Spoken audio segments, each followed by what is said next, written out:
Hello, Max Daniels, are you here already? Hello? Yes, this is Max speaking. Oh, this is perfect. Wait, I'll turn on my video. Good morning. So I'm the moderator for this session today. The only small problem that I have is that I cannot share my screen because on my laptop the camera does not work. So I'm in the Zoom session with this with the iPad. So if you have access into sharing the posters, then on the screen, that would be fantastic. Yeah, I should be able to. Let me just test it out now. It should be fine. Okay.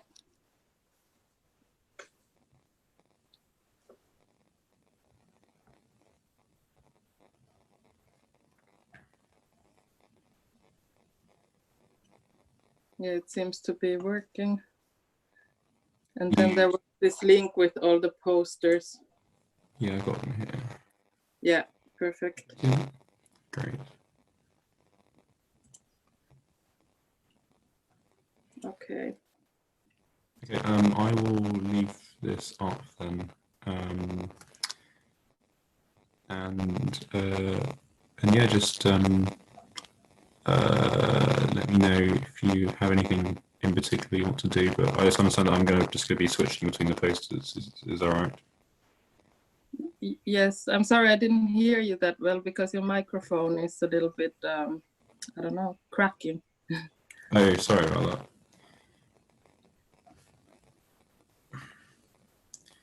I was just saying, I just let me know if you have anything in particular you want me to do, but otherwise I'll just switch between the posters. Okay, perfect. Yeah, maybe we can start there where the shared screen is not on so that we can see the participants who are joining. Okay, I'll stop it for now then, and then when ready I will start sharing again. Okay.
Hello, good morning, Maria. We can try out your microphone now if you want. You should be unmuted now.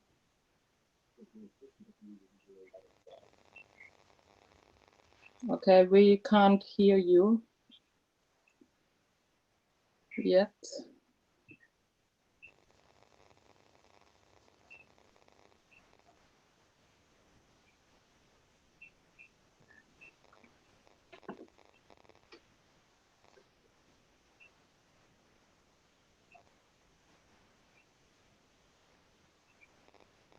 Max, can you hear Maria?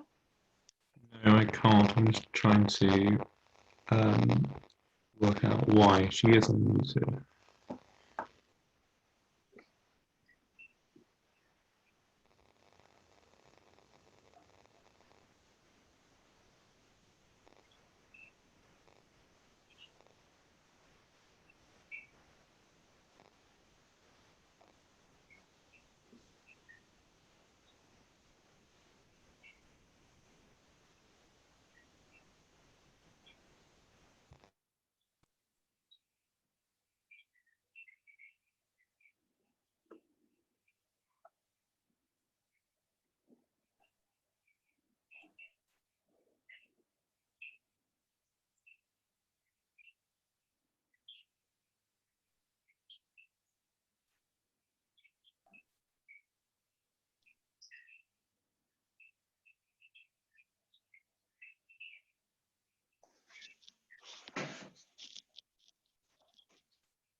Hello, this is Catherine. Can you guys hear me? Hi, good morning, Catherine. We can hear you very well. Oh, lovely. I think we're still trying to work on Maria's microphone. Maria, can you hear us? And is your microphone working already?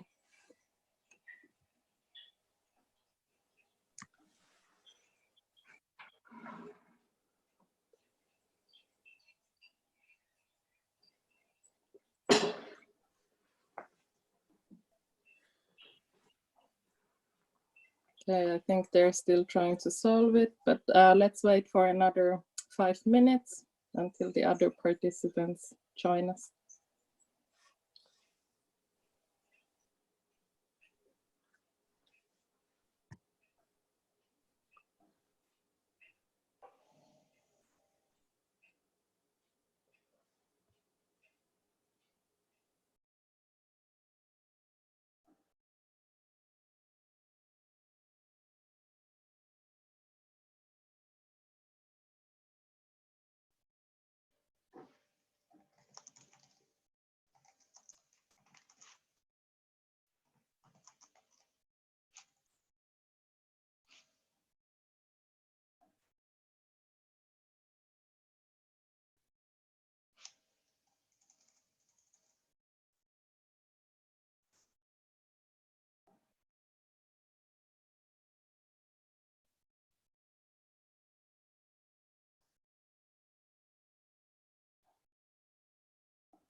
Hello, good morning, everyone.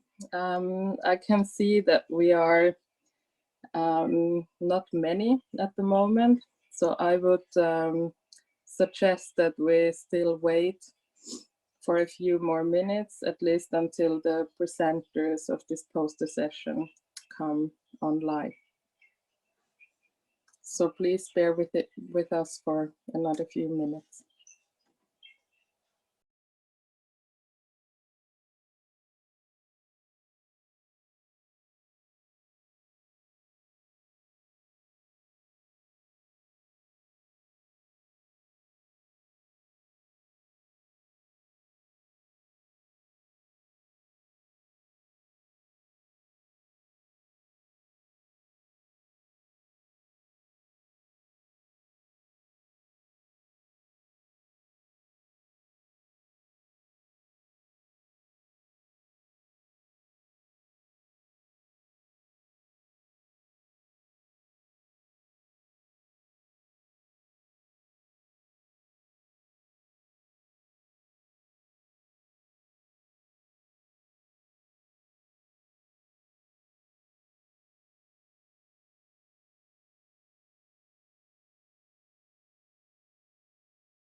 Hello, good morning from Vienna, everyone.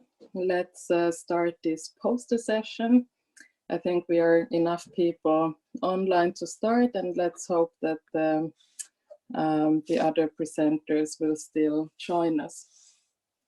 So the circumpolar Arctic is the contemporary home to many different indigenous peoples. As researchers and others who are working in or residing in the Arctic, we recognize these lands and waters as the mostly unceded traditional homeland of the indigenous peoples. It is the responsibility of each of us to learn now and gain better understanding of the indigenous peoples and cultures with which we engage. With that in mind, let's engage in open-minded community building collaboration as described by the Arctic Science Summit Week Code of Conduct shared in the chat window. And I can see now that there is my presentation shared in the chat window and not the Code of Conduct of the Arctic Science Summit Week. So maybe the technician could change that soon. I have a few logistics before we start the presentations. And you can join either with your camera or you can join via audio. But please unmute yourself when you're speaking, but mute yourself when you're not speaking, as otherwise we can hear your typing in the background. And also, if you have the option, please use your headphones for this session. And if you're on the camera, please turn your computers and speakers all the way down. Okay, and if you have any questions, you should consider using the chat window, and they will be read out loud then by me, the questions. If you need any help, there is the message, the moderator via the chat control or the raise of hand option, which you should be seeing on the right side. This presentation will be recorded, and video file, audio file, slides, and relevant links will be available on Agenda tab on the AOS website. Okay, with this general infos, let's start our session, and I am happy to welcome all of you. We have 7 presentations today on the list. myself, Ria Adams. I'm from the University of Vienna. Then we have Maria Kopseva, Boris Kozlov, Natalia Viatsigina, Arkady Chikov, Catherine Box, and Mikko Stralendorf. Maybe we could start, Maria, with your presentation. Would that be okay for you? Yes. Do you hear me? Yes, we can hear you. Okay. So yes, thank you for the opportunity to talk today. I'm a postdoc at the University of Tromsø, and currently I will present my research Sino-Nordic, Sino-Russian cooperation in Arctic observing, prospects for joint knowledge and issues of dual use. As I understand, we have only 1 or 2 minutes to talk. Is it correct? Yes. So I would say that China is one of the leaders in space technologies, and it actively participates in the Arctic observing in international, bilateral, and national format from the very beginning of its Arctic activities. The most fruitful cooperation currently is with Russia and with Nordic states. China adopted key documents regarding the Arctic activities, but its participation anyway causes controversial assessments. This research, which I present, which you can see on the presentation, allows to make the following conclusions. So the first conclusion is that the participation in the Arctic observing with Russia and Nordic states is in line with China's politics in the Arctic as a new strategic frontier, and promotes the implementation of tasks mentioned in the white paper China's Arctic policy of the 2018. The second is that China's cooperation with Russia in the Arctic observing is a part of comprehensive partnership and strategic cooperation. For this reason, it has clear security dimension regulated bilaterally. However, the prospect of joint knowledge regarding the Arctic climate narrows to random scientific collaboration projects. And cooperation with the Nordic states is a part of China's Arctic affairs and partially with affairs between the EU and China. Due to the lack of dialogue about the dual use, the sphere of Arctic observing remains one of the most dubious, and it reduces the mutual advantage of joint knowledge and innovative development. And the third conclusion is that the issue of dual use arises due to several reasons. It is international legislative deficiencies, gaps in Arctic governance, lack of sound international dialogue, and of the effective mechanisms able to mitigate conflicts. These problems combined with the challenge of rivalry of major powers in the region against the backdrop of new technological era. And in this deductive perspective, China's involvement may be perceived as a challenge to the transition regime in the Arctic. But in a framework of particular Arctic projects with China's participation, the issue of dual use is, first of all, a technical matter. And it requires both clear regulations and shared value mutual awareness. And this inductive perspective outlines the crucial role of Nordic states and Russia for the elaboration of mutual values and rules of operation in the sphere. So this was my short overview, and I will be happy to answer your questions and to know your feedback. Thank you. Thank you very much, Maria. And yeah, now it's the time for questions. If you have a question, then raise your hand or unmute yourself and ask the question directly to Maria, and Maria will answer them.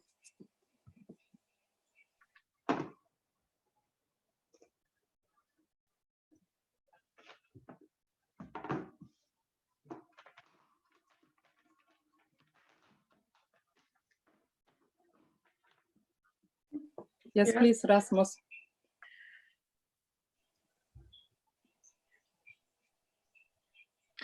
Yes, good morning, everybody, and thank you very much, Maria, for your presentation. I have a question about these Sino-Russian Arctic space activities, because Russia, both countries are very large countries geographically. Russia is enormous, more than twice the size of China. So what does this Sino-Russian Space Corporation, what does it mean for both Russian but also Chinese management of time and space, which is crucial for states with so enormous territories? Thank you very much for your question. Well, I think that the main cooperation initiative between Russia and China currently is between the GLONASS and BeiDou, and this is primarily in the field of navigation. So in terms of time and space, I think it is quite a valuable contribution, because China will have now the three stations in Russian territories, and Russia also will use some facilities in China. So it is an exchange of information and technological exchange also. Okay, thank you.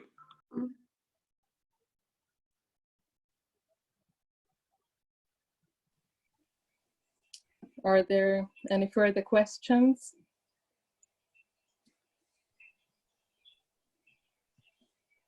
Yeah, but I would say that also according to the document which was signed by both states, this cooperation is managed, as I mentioned also in my this work, that it has only civilian purposes, and it is controlled by both states that it should stay in this field. So. I think it also relates to your question, since it is legally binding agreement.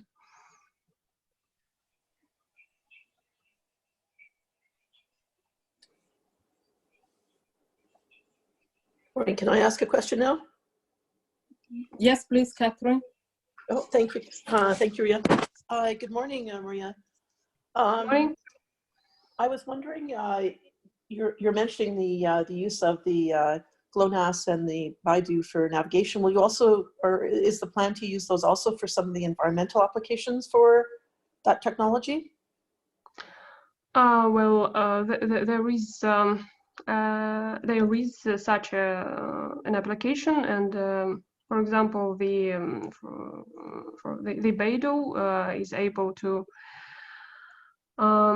control and monitor the forest fires and some and agricultural also disasters, but but it is not focused on the climate research. It is more about the navigation and observing the territories and knowing the locations. So yeah. Thank you.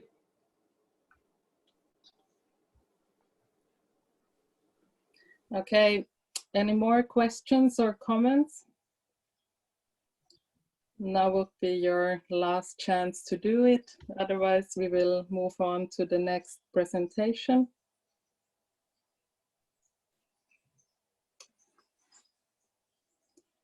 Okay, I can see no signs or hear no unmuted microphones. So let's move to the next presentation of Boris Koselov. Are you here? Okay, Boris would have had or should be the next in line with a presentation about infrastructure and research activity of Polar Geophysical Institute in Arctic. But if he's not here, let's try to take the next person, who would be Natalia. Are you here? Yes, I hear. Oh, this is perfect. So Natalia, please introduce yourself and your poster.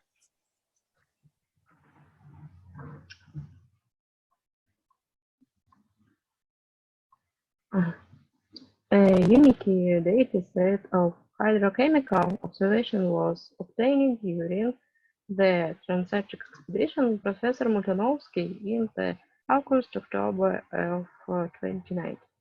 The expedition was discovered the inane Northern Sea upon ways from Vladivostok to Murmansk and back. The observations were made in the Barents, Kara, Laptev, Siberian, and Chukchi seas, and in the Bering Straits waters. According to the distribution, silicon, and alkalinity, the distribution region of the Ob and Yenisei River flows in the Kara Sea was well traced in the northwest latitude of the Cape Plania.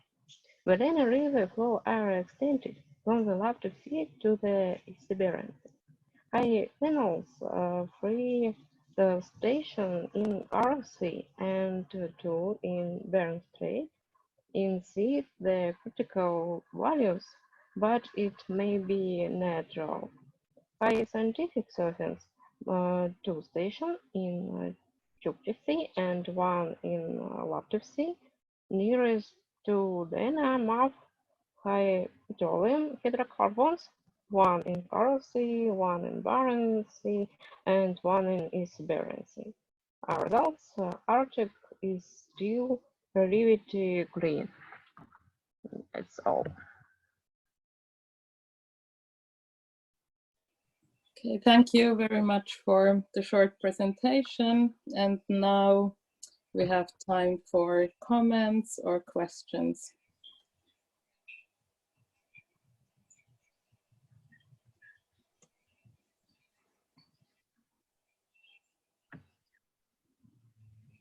Hi, sorry, this is Alan Pope. I have a question. I'm curious what the data sharing plans for these results are, both domestically and internationally. Yes.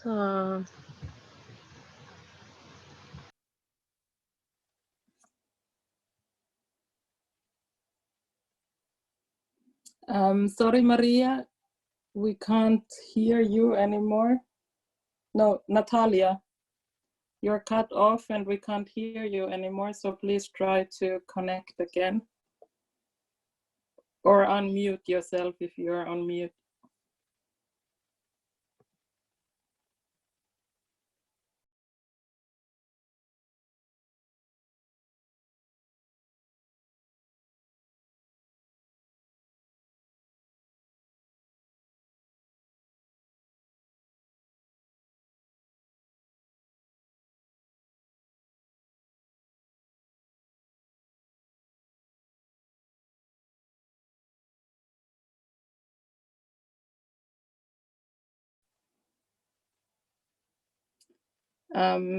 Hello, I'm so sorry, but we still can't hear the presenter Natalia.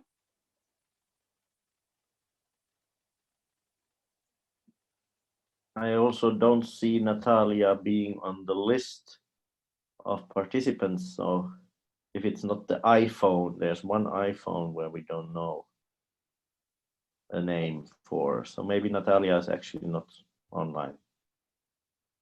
Yeah, thank you, Mikko. I think that exactly this happened. So now she was in the middle of answering the question. So let's hope that she will join in the next few seconds. Otherwise, we'll move on to the next presentation. Catherine has a raised hand. Would you want to say something still? Sorry, that was a raised hand for my last question.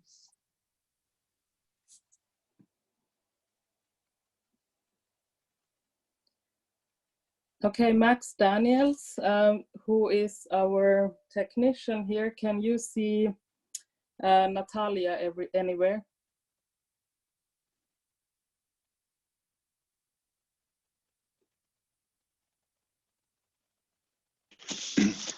No, I can't. I believe she has signed out of Zoom. So we just had to see if she can sign back in later. Okay, so let's in the meantime then move to the next presentation. I'm really sorry for this technical problem, but let's see if Arkady Tishkov is here. He would be next in line to present his poster. Arkady, about national, regional, and local levels for assessment for actual anthropogenic transformation. Are you here? Does not seem like it. Then let's move on to Catherine Box. I think you're here. Good morning, everybody.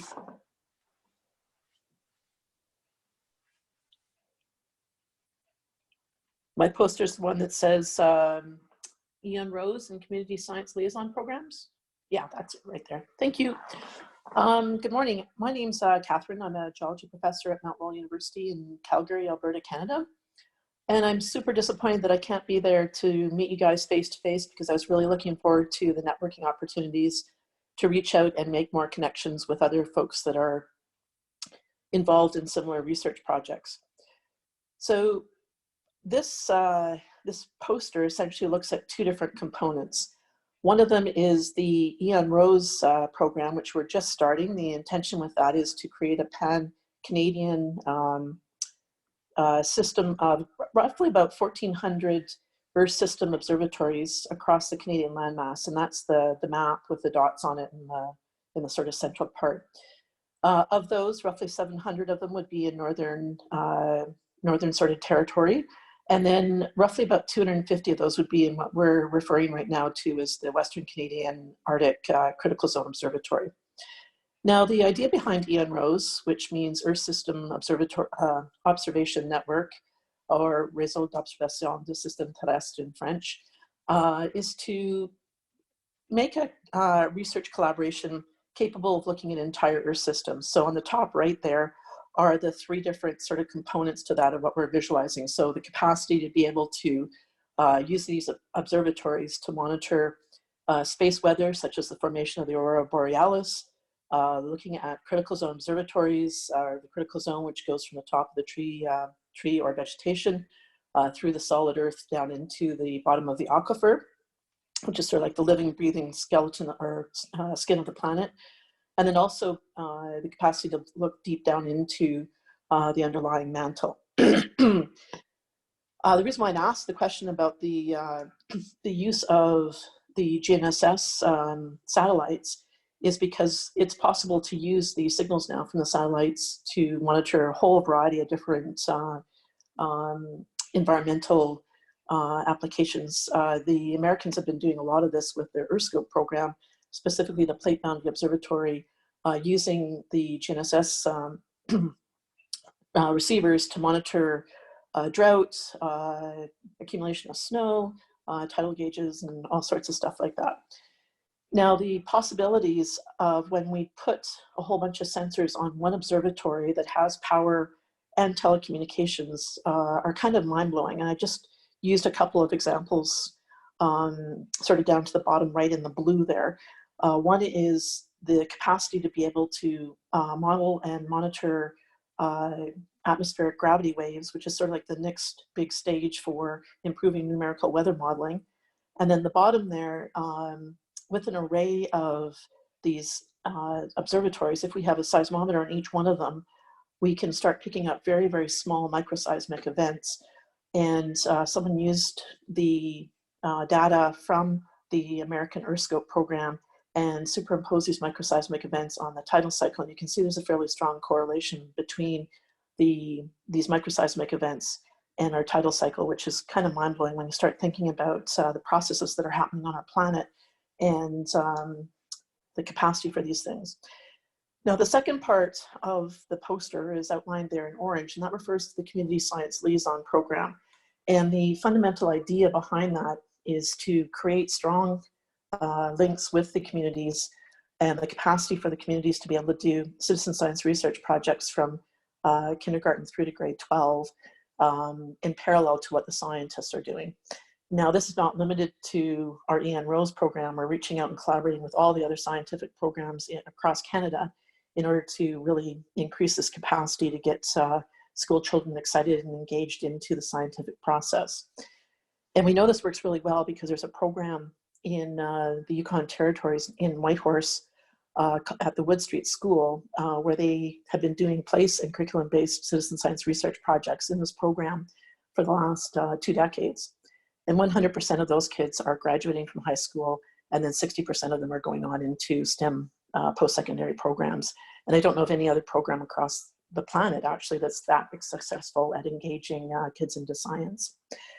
And then there's one example that I put on the poster of the Geological Bumblebee project that I've been running in the Calgary area in southern Alberta, which is in sort of southwestern part of Canada.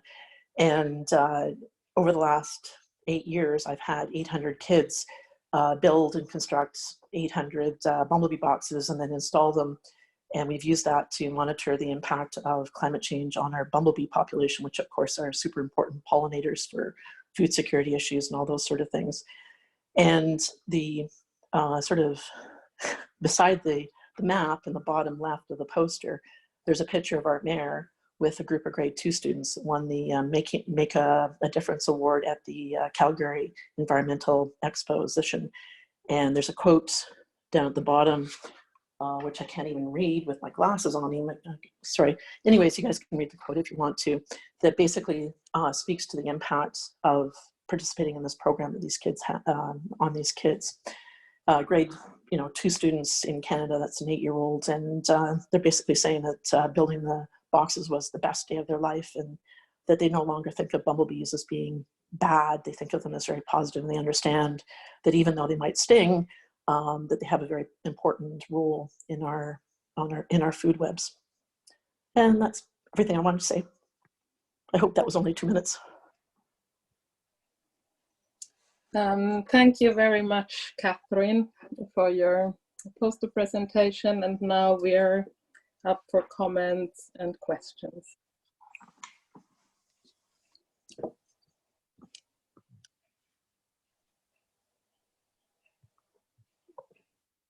Hi, this is Alan again. I'm wondering, you mentioned Aurora in some of the scientific observing activities. Is there any integration of studying the Aurora or anything like that into the educational program as well?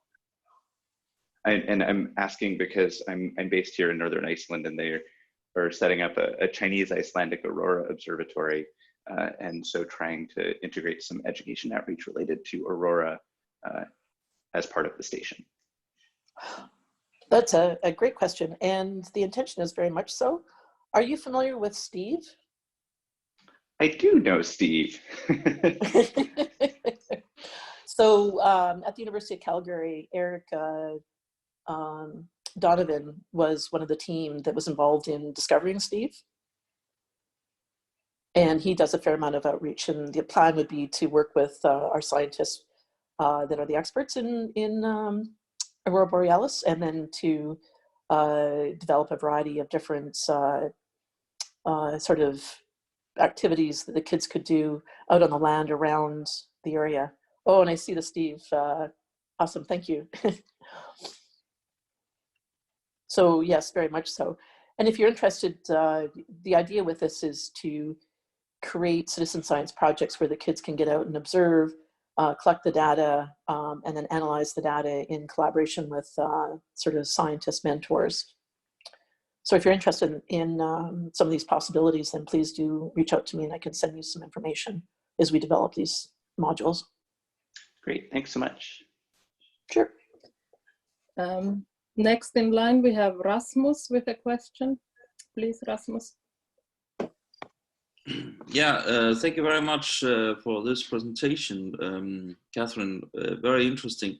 I'll have a follow-up question to you, which is a follow-up question to my question to Maria Kopseva, where we talked about two other large countries, Russia and China, and of course Canada is an enormous country too. So my question would be how, my background is I'm a political scientist in Tromsø. I work with Maria. So my question is, how does Canada use science to manage its enormous territory? Because of course Canada has the same challenges as Russia of an enormous territory with very difficult transportation and communication.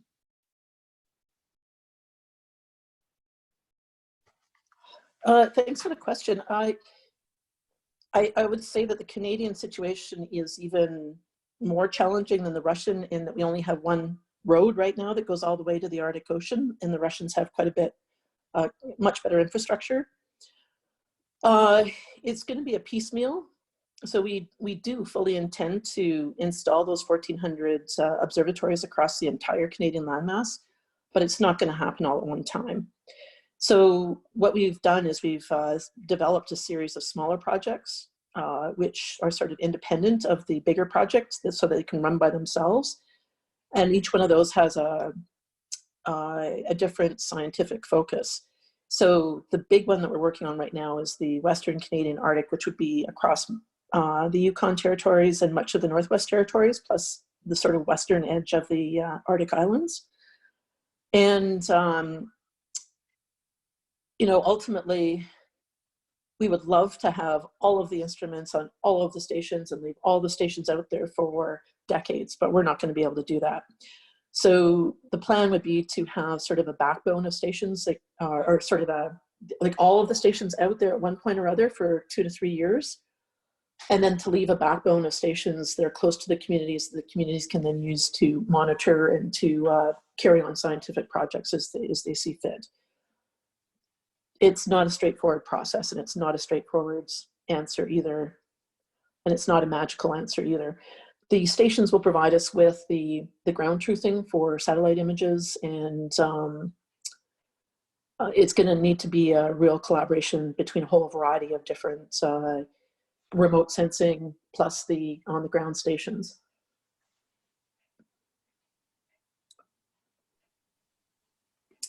Thank you. There was one question in the chat box for you, Catherine, from Gabrielle. Where do the Whitehorse students conduct intertidal studies?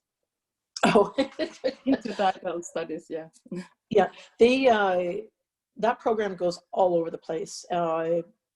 Basically, they have a group of 20, I think it's 20 students for the fall semester, and then 20 students in the winter semester. And they have a whole variety of different projects that they go and do. Quite frequently, they go down to Bamfield, which is on Vancouver Island down in southwestern British Columbia. And that's probably where that intertidal zone study was.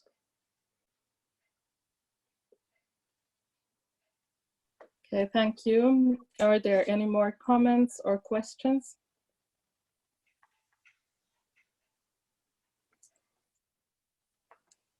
Okay, I think, Catherine, thank you very much. And we will move on to our next presenter, who is Mikko Stralendorf, with a presentation on analysis ready data from Finland. Mikko, are you here? Yes. Perfect, so it's your... I will also show myself now. I hope it's the internet bandwidth now in Finland, where we do have our kids go to school over the internet nowadays. They of course are bugging this one line I have here, but I hope you can hear and see me. The analysis ready data for Finland posters mainly about the thing that Earth observation satellite information is so much more out there. but we do have a little bit the issue that the formats they are in, the size of files are huge. And that's why for a few years now there has been this push, mainly from the Committee on Earth Observation Satellites, CEOS, to make analysis-ready data. So they have done specifications how to do that. And then also, because these are huge data sets, it usually leads to needing big IT resources to be able to do something in these things.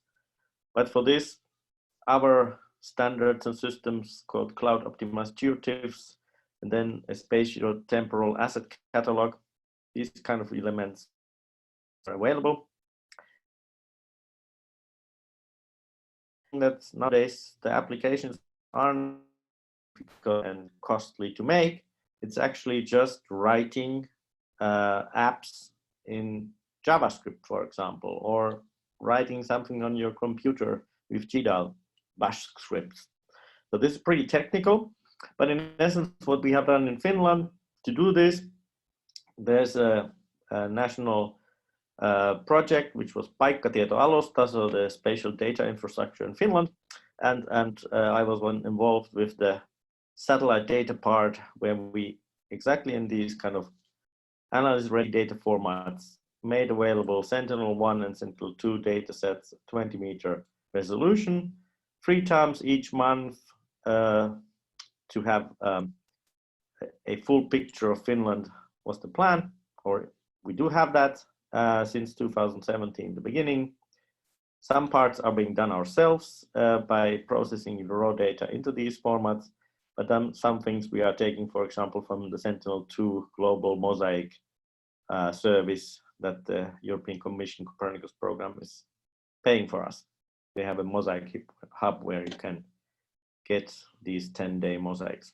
So we are just taking from there the finished part and making the finished mosaic so that we do have in the same grid all of these different informations to enable exactly this simple way of doing a, let's say, a service from these data sets without having to actually download and deal with the data. You can really just write a script. And to help to be able to do that, there's a web page, which is just a demonstration, a pilot, at pta.fmi.fi. So the link is just in the middle of this poster.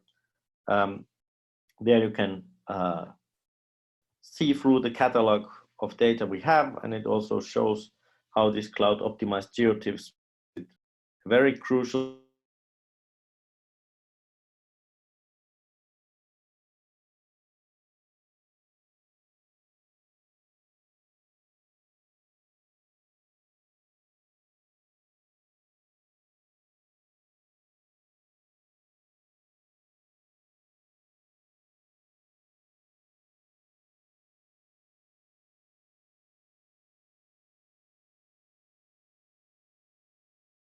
Looking forward to your questions. Thank you, Mikko, for your presentation. And now, as Mikko said, it's time for the questions and the comments.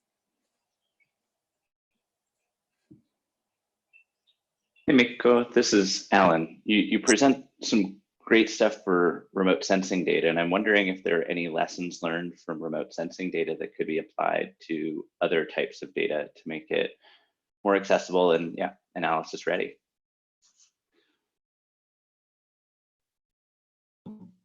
Of course, Alan, thank you for the question.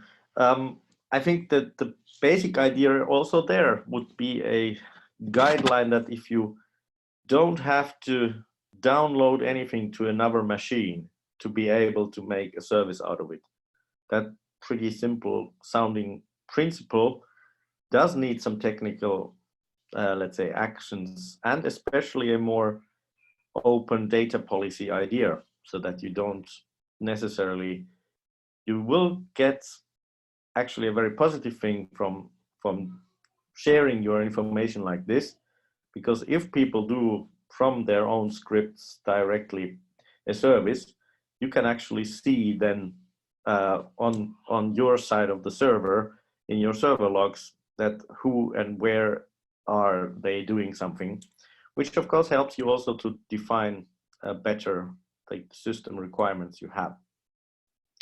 So I would say that this is very universal as such, that even these kind of point sources of data, that if they would be directly accessible from a URL, as in directly to the data, not to a page that explains or a download link for a file, that would help. Okay, thank you, Mikko, for your answer. And next in line, we have Rasmus, and then after Rasmus, Maria has a question. Yeah, thank you very much for this very interesting presentation. And as I mentioned, I'm a political scientist, but Maria Kopsova and I, we have been doing some work on space and international security in the Arctic. So I have, how to say, an amateur interest in space science and technology. This material here and this work, is this being downloaded at the facility in Sodankylä? Is that where the work is going on? I'm just curious because that's the only Finnish space facility I know and which I visited some years ago. Thank you.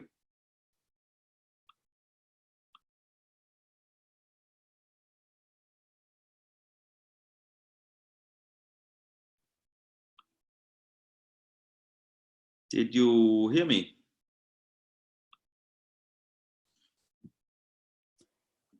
Yes, we heard you, Rasmus. I think maybe Mikko did not hear us, or Mikko, did you hear my question?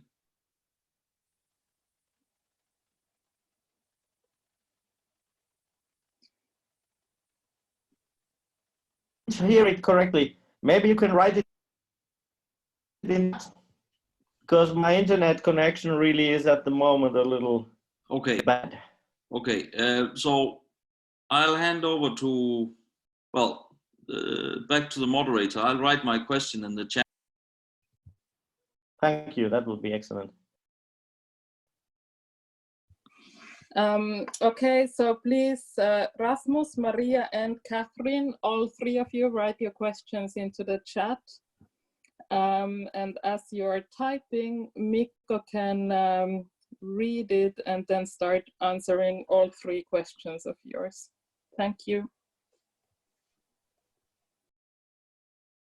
Yes, thank you.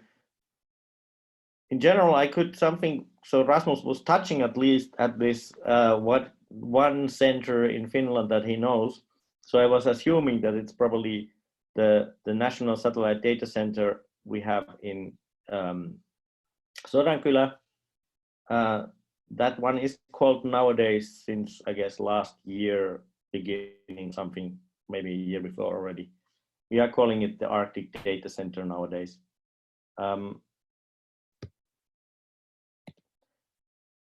And there we do have the connection.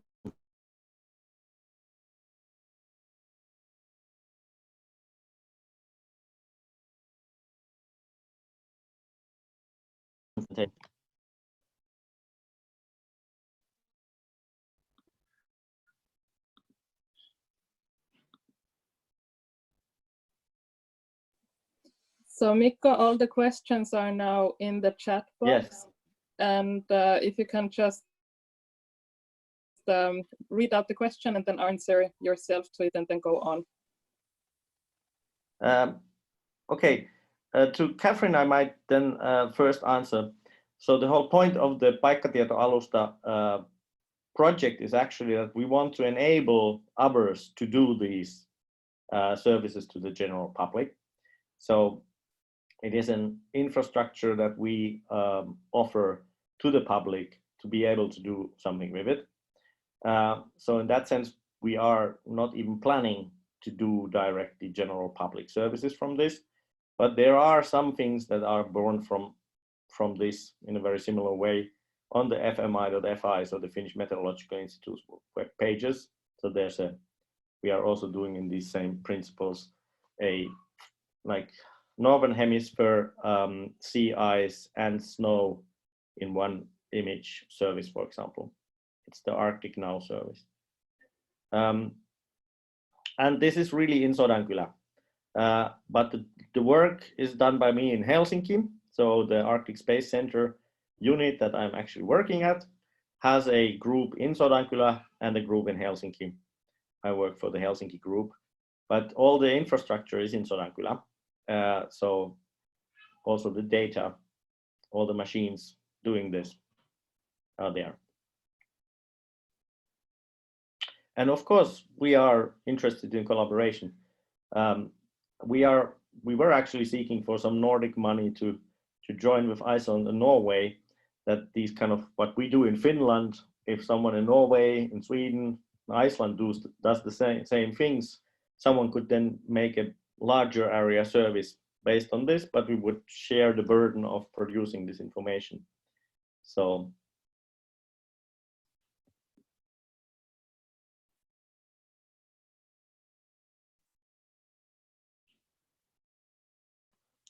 for the FMI and Chinese Academy of Sciences collaboration, I think it probably is already 5-6 years old that we are collaborating.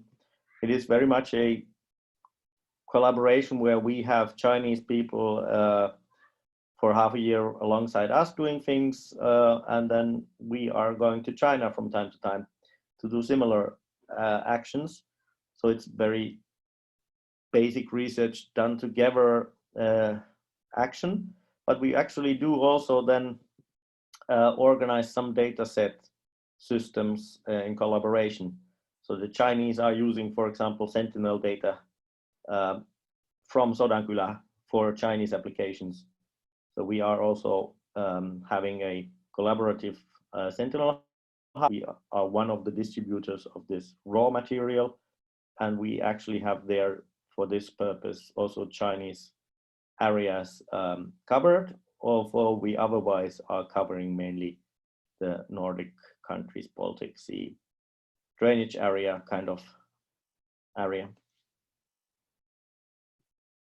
And definitely the Canadian Arctic would be perfect. And I'm looking forward to this in the Arctic GEOS context. So the Arctic GEOS will be a European project to start next year. There are several consortia, so I'm not sure if I will be directly involved myself, but as Finnish Met Institute is in all of these consortia somehow represented, I'm sure that I will have some way of contributing. And there, I think the whole idea would be to, for example, for analysis ready data, to try to have a full circumpolar view put together. But this can be easier put forward when the project funding is there. So I would definitely, let's say, get back to this topic then.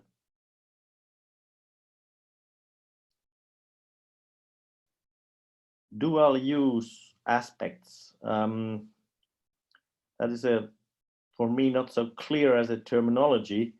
So dual use in the sense of the Chinese using infrastructure in Finland, which they actually also do for some satellite reception activities. So they are buying in a way a service from us for that.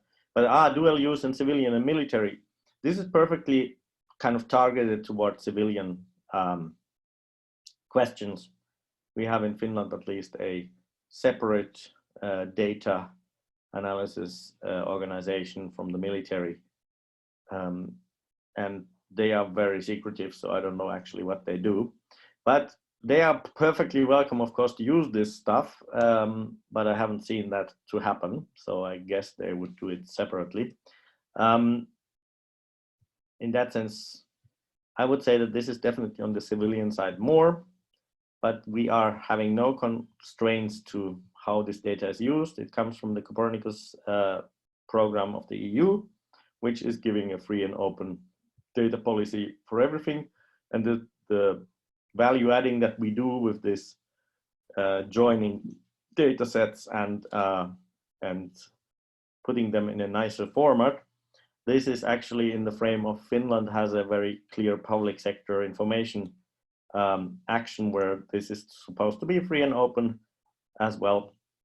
And from that point of view, this is open, freely available data for anyone to use. Okay, thank you, Mikko, very much for answering the questions. Is there anyone who has a follow-up question or is not happy with the answer? Then it's your chance to put a last comment or question into the chat box for Mikko before we continue.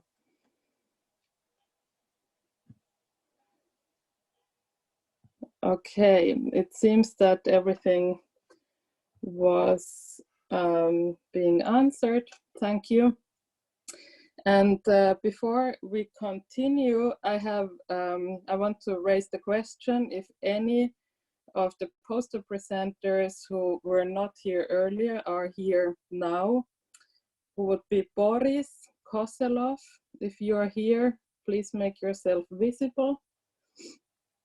Or Arkady Tishkov, if you are here, could raise your hand. Or Natalia, if you have returned to this session, then please raise your hand and we can continue with the questions.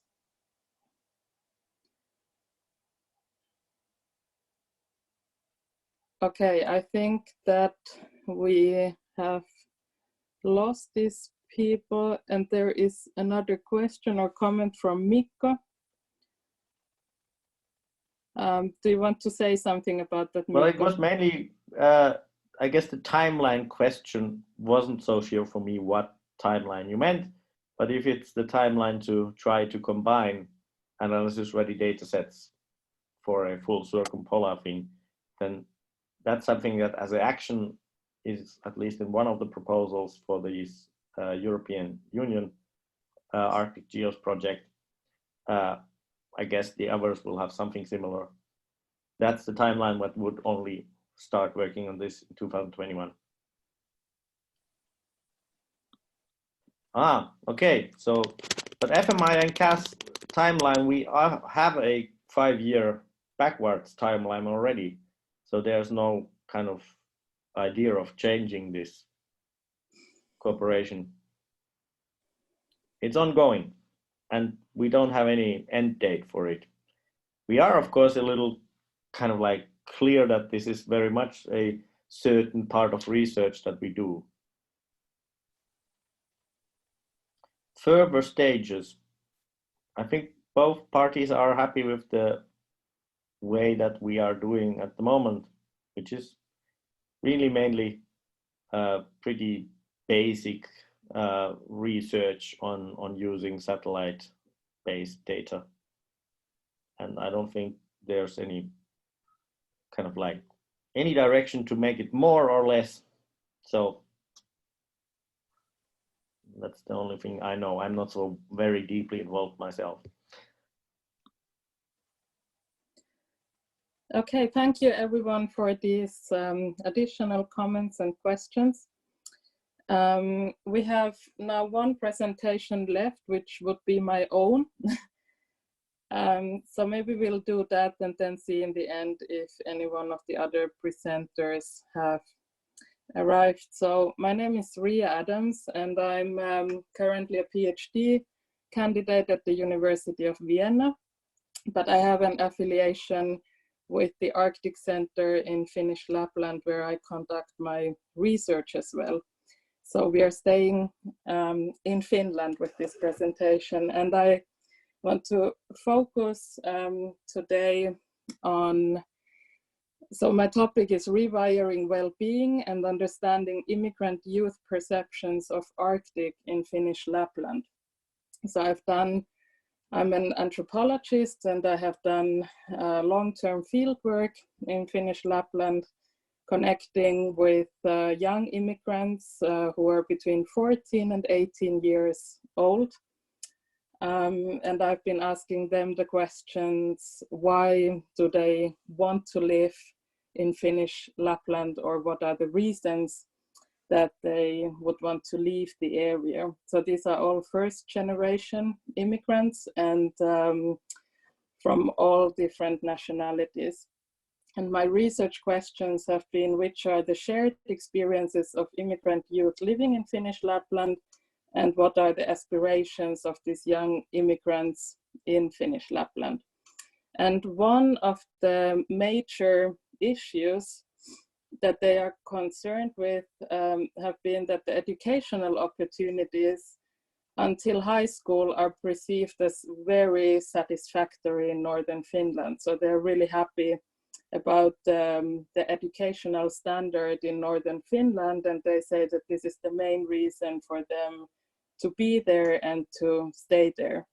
But as soon as they come to the point that they have to do further studies and go to the university, they often have to leave these smaller northern towns, and this goes as well, of course, for the Finnish youth who live there. There is only one university in Rovaniemi, and then the next is in Oulu. So if you live in the more northern towns, you have to move. And Finnish Lapland is experienced by this immigrant youth as a very safe environment to live. And it has been great to hear their stories about, you know, how they can bike on their own without being afraid that any crime or anything will happen there. So they're really much enjoying their freedom there. And but then when it comes to getting friends and be close to their Finnish peers, that is often described as being very difficult. And they do see future work opportunities in certain sectors.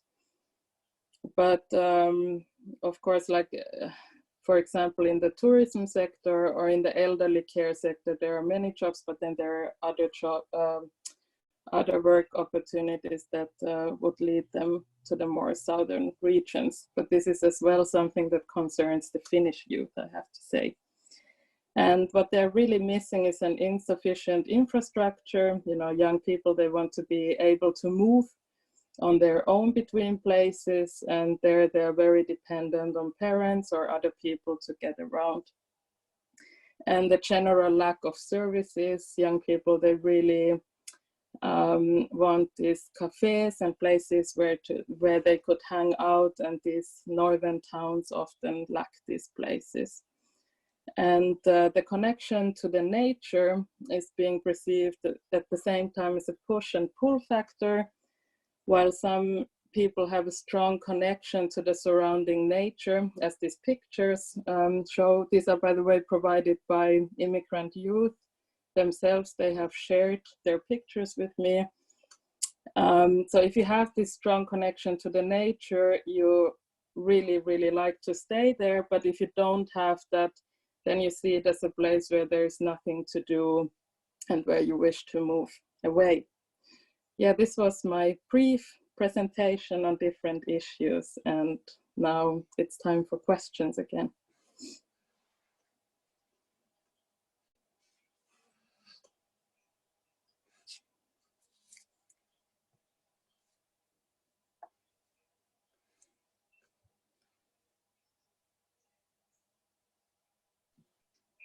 I raised my hand, not willing to write something in the chat. So if you take me first, or Alan, who also has a raised hand. Oh, okay. I did not say, okay, then let's, Mikko, you can say it first, and then Alan is next in line. Yes, thank you. I think this is a really good, let's say, topic to go into. And as we are in Sodankylä in Lapland as well present, we have actually seen also that the other side of this, that the higher education people who we actually then need to go to Sodankylä, is difficult to get people to move there. But the best ones are the ones who would come from this area. And that's why this kind of higher education in our topic would actually be really interesting to have in Lapland, because then we would probably have like easier people also to be stationed in Sodankylä, which we try to do as much as possible. I'm of course one of those bad ones that I do it in Helsinki. But this has been really a force already before I joined, that some action has to be here, and that's why the unit is in a way put into two parts. We are doing quite a lot of kind of visits to Sodankylä and even work sometimes a week or two from there.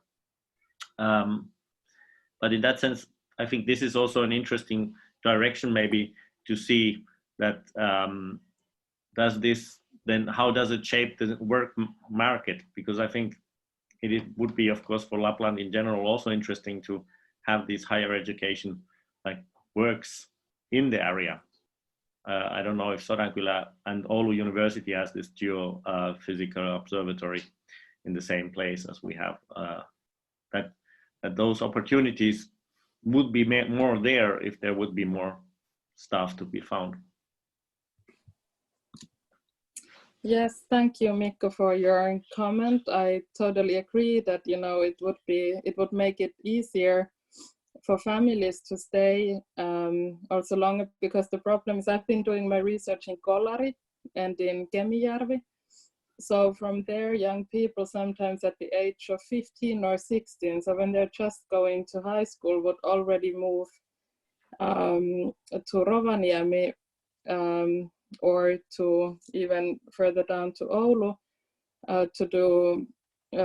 to conduct, like to be really in that school that they want with a special, if they want to specialize in art or music or languages, then there are not that many opportunities in the smaller towns.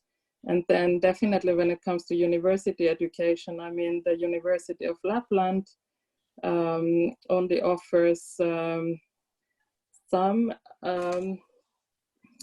educational paths. So for instance, many of these young people have told me that, if you want to become a doctor or something, then you really have to move to Oulu, and that creates a disconnection then from the families and from the parents. But this, I have to say, it goes also for the Finnish youth. I've done a lot of research with Finnish youth as well in these places for another project. So this has been like two parallel researches going on at the same time. But yes, then the next question was in line. Sorry, it's a little bit hard to moderate and answer at the same time, so I already forgot who was next in line. No worries. This was Alan. I'm curious. You said at the end that basically a connection to, or as part of your presentation, sorry, that a connection to nature was an important part, essentially, to leading towards happiness. Are there any programs to essentially instill that, or is it more something that people have an innate connection to, or they stumble into it? If that's the matter of success, then is that something that can be either taught or encouraged?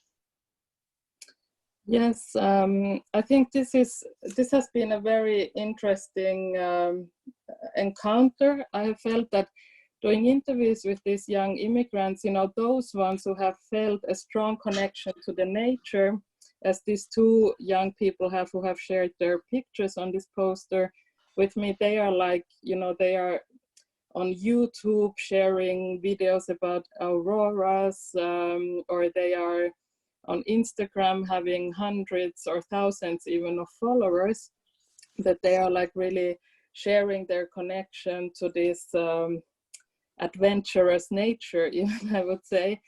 And then I have had on the other side interviews with young immigrants who have told me that no, it's way too cold to go outside in the winter, so we are stuck inside the apartment or the house for most of the year, and there is nothing to do. So as soon as I can, I will move to a big city somewhere far away so that I would have more to do. So it really seems that those young people or those young immigrants who have this special connection with the nature feel more at home, and they are also ready to stay for a longer time. When you ask about their future plans or their future dreams, they really see themselves living in the Arctic regions. Yes. And then have another question? Yeah, it's Rasmus. So I have a quick question. So I'm thinking Arctic societies, they historically often have a structure where you have a national majority population and an indigenous minority population. So how does it affect these societies when you change the structure, when migration creates new minorities? Yeah, thank you for that interesting question. And it has been, and I think this is exactly the point that we have found out, that these young immigrants often tell that it's really hard to really be integrated like in the Finnish society that is already there. So some of them have told that it takes a long time to be like always positive and always very self-initiative in order to find your place in a group. And I have been doing my research also I've been in 3 different schools for a longer period, and what I have observed there is like that the Finnish young people, they are not, you know, they have this very, I don't even know how to put it in words, they like to be by themselves because they have known each other since they are very young, so they don't mind others being there, but at the same time they are not incorporating them very well into their daily after school activities. So actually one way of integration is that has worked very well is if you join the local ice hockey club, or if you have like these certain activities and hobbies, but then if you are not willing to really get into those sports or hobbies that the local people have, then you will find yourself excluded from the group. But if you're willing to join certain activities, then it's of course easier to be part of the society.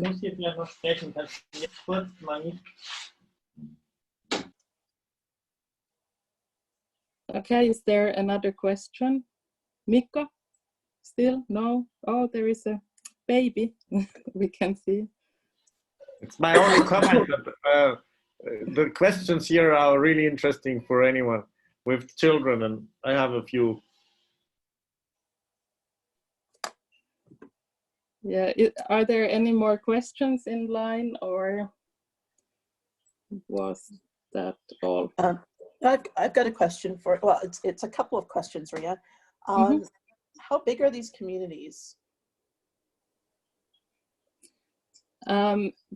They are different sizes. So I have been doing research in Rovaniemi, which is, I mean, it's the capital town in Lapland. And then Kolari, the community has like 3,500 people, and Kemijärvi 7,500. So they are not very big towns.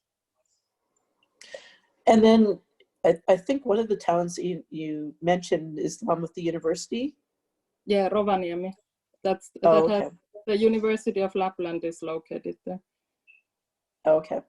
The reason I was asking about that is that like our northern communities, unlike what was mentioned earlier, many of our northern communities are one, like Old Crow, for example, is just the Vuntut Gwich'in, and there's very few white people in that community. Like there's maybe 5 or 6. And most of them are adults that moved there because they found a job there and fell in love with the area and wanted to stay because it's spectacularly beautiful. And I think they fit in because they love that outdoor world that you're talking about in that sort of community sense. It's such a challenge because these communities are so isolated in our case. Like, can you drive there, or do you have to fly in? You know, in Finland, to all these communities, you can drive. You have roads. It's not as you know, widespread as it is in Canada or in Alaska. So these are all accessible with roads. or even railway. Okay. Yeah, thank you. It just helps put things into context. Thanks. Yeah, and these are also like they have an upcoming industry, these towns. They have like mining project going on, or a biocello company from China that is coming there. So this is also the reason why they are expecting more and more immigrants to come to these places. Oh, that's a question then. If you've got opening mines, do the local Laplanders, are they involved in, I guess, are they employed by the mines? Will they be working with the mines? Yeah, the thing is that in Kolari, the mine has been in planning for many years. And when I started my research, I thought that the mine would have opened by now, but it's still not. So there is various reasons why these big companies have not opened yet. And Rovaniemi was chosen for this project for simply the reason that it has the most immigrants in Finnish Lapland, as it is like the capital city, and their tourism is very big. So many people and families have moved there. And then you have the universities who have international stuff and so on. Okay. Yeah. Ria, Yes. can I ask a quick question? Yes. I'm thinking about, do you have any comparative information comparing with Russia? Because of course, before the Soviet Union was a big ethnic, how to say, melting pot. And I think there was a lot of internal migration in the Soviet Union also to the Arctic. And I recently heard our colleague Andrei Petrov saying that one thing that is happening in the Russian Arctic now is a significant Muslim in migration. So I'm just curious if you have any comparative studies looking at these questions in the Russian Arctic. Not yet, like not concerning immigrant youth. But my second supervisor is Florian Stammler, who has a very strong Russian background and connection. So like the other project that I'm working with, it looks at youth in a more general way in Finland and in Russia. So we do have comparisons of that, but not in particular of immigrant youth. But thanks for the tip. I'll ask Andre about that. I know him as well. Yes, I think, yeah, let's maybe if there are no other questions, I'll quickly check. Let's try one last time if Boris, Arkandi, or Natalia are here. And if not, it doesn't seem like it. I think then we have come to the end of our poster session. We are early, but I don't know, do you have like general questions to anyone still in the group, or should we end this poster session now?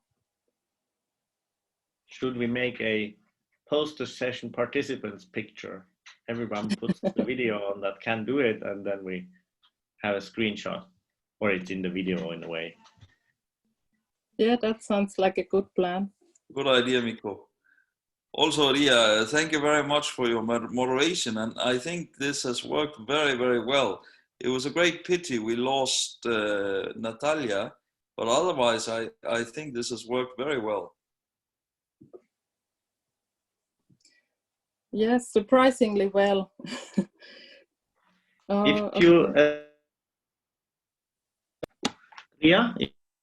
Yes. So, that's my dirty son.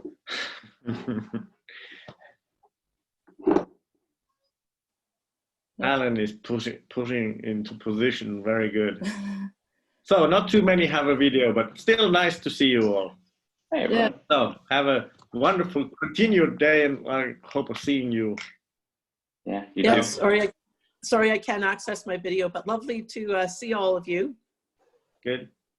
Stay safe and healthy out there, everybody. Yeah. You too. You too. Bye-bye. Thanks to all the Thanks presenters. to the presenters.